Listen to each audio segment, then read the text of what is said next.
Hello, my crafty friends. I hope you're having a fabulous day.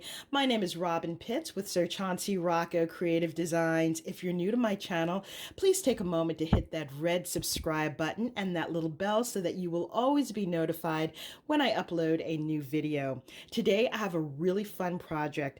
I've created this loaded flower pot. This project was inspired by Kim Case. Her YouTube channel is Creative Crafticality. Last year, I invited Kim to be a guest designer in my Facebook group, Loaded Envelope Galore and More, and she created a fun spring-themed swap project, which was this loaded flower pot. Now, I have modified this project because I want to give it to my aunt.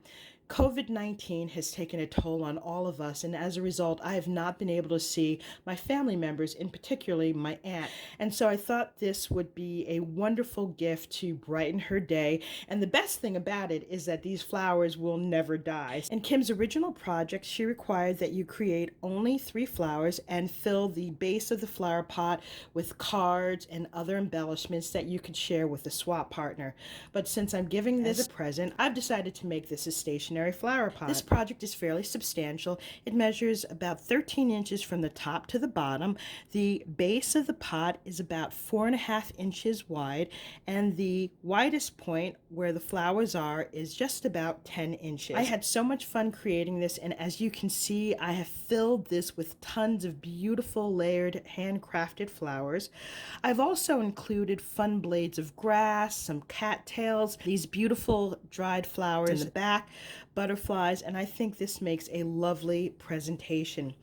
The paper that I used for this project is Boho Chic. This is by the Paper Studio, and unfortunately I don't have it handy to share with you, but I did purchase it at Hobby Lobby, and I love the beautiful pinks and the blues. It's a very shabby chic paper collection. Let me give you a closer look of the flowers.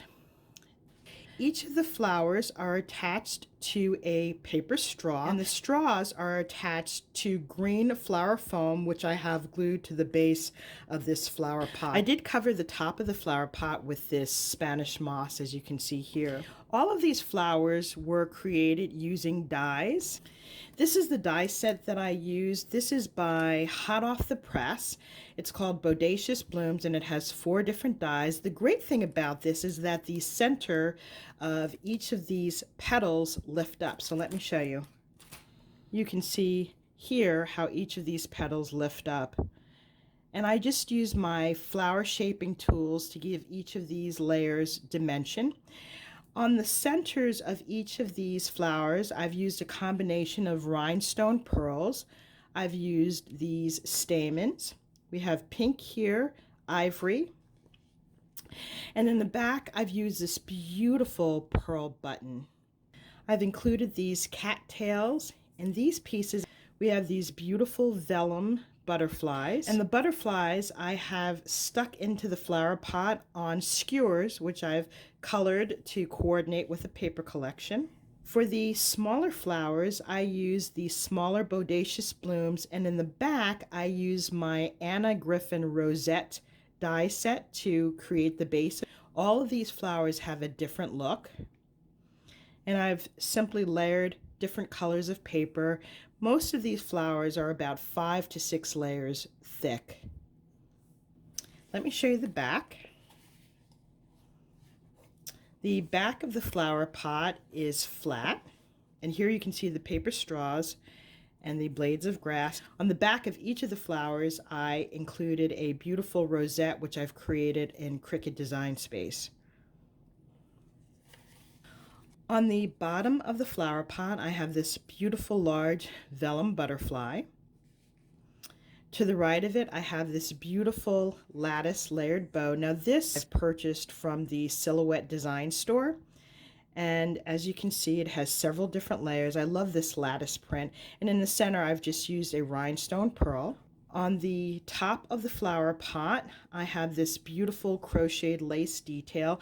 On top of that, I have this ruffled pink trim, and then I finished it off with these pearls. On the bottom, I've used a die to create this beautiful intricate border.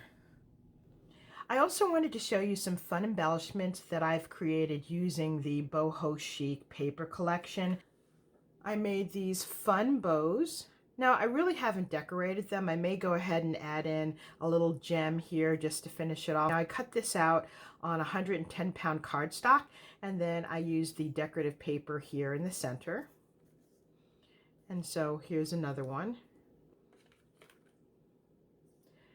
I also made these beautiful flowers.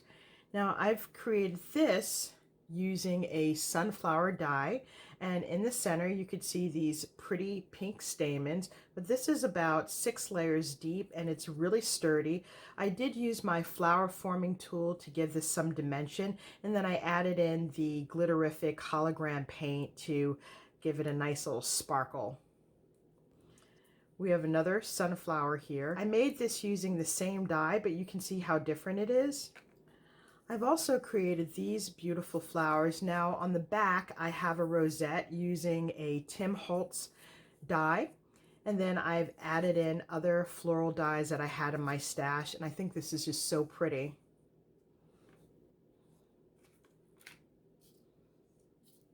Here are 2 more. And then we have these last 2. This concludes my review of my loaded flower pot and my floral and bow embellishments. Hopefully I've inspired you with some new and creative ideas. If you like this video, please take a moment to give me a thumbs up and don't forget to leave a comment. Thank you so much for joining me, and I look forward to seeing you on my next video.